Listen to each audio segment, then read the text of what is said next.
2009 నుంచి కూడా అందరూ 2014లో పార్టీ పెట్టగానే ఫస్ట్ నాకు పిఠాపురం నుంచి అడిగారు పోటీ చేయమని. మళ్ళీ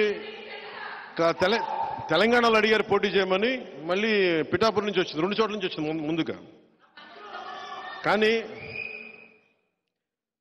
పిఠాపురం నేను ఎందుకు పోటీ చేయట్లేదు లాస్ట్ టైం అంటే, నేను రాష్ట్రం కోసం ఆలోచించేవాడిని. నేను నిజంగా చెప్పండి, నా ఎన్నికల గురించి నేను ఎప్పుడు ఆలోచించలే. నేను మ్యాక్సిమం అనుకున్న అనంతపురం అర్బన్కి నిలబడదాం, వల్ల అనంతపురం జిల్లాలో నిలబడదాం.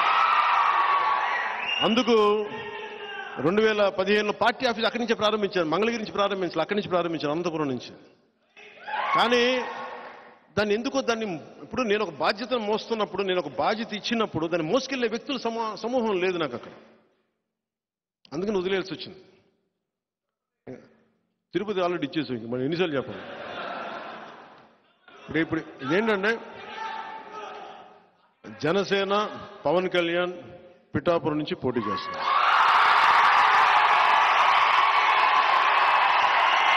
నా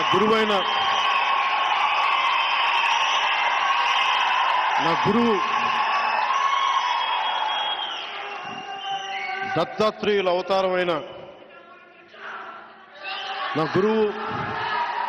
దత్తాత్రేయుల అవతారమైన శ్రీపాద శ్రీవల్లభుడు జన్మస్థలం అది, శక్తిపీఠం అది.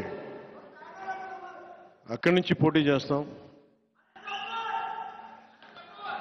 అనంతపురంలో కొడదాం తర్వాత భవిష్యత్తులో. ఇప్పుడు పొత్తు కొట్టనే, తర్వాత జనసేన కొడదాం.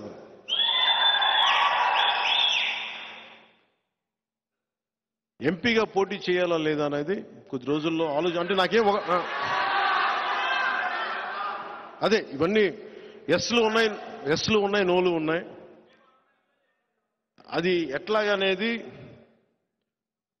నాకైతే మనసులో ఎమ్మెల్యే ఉంది.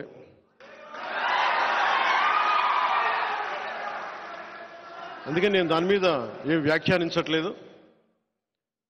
పెద్దలతో మాట్లాడి నా నిర్ణయం చెప్తాను వాళ్ళకి.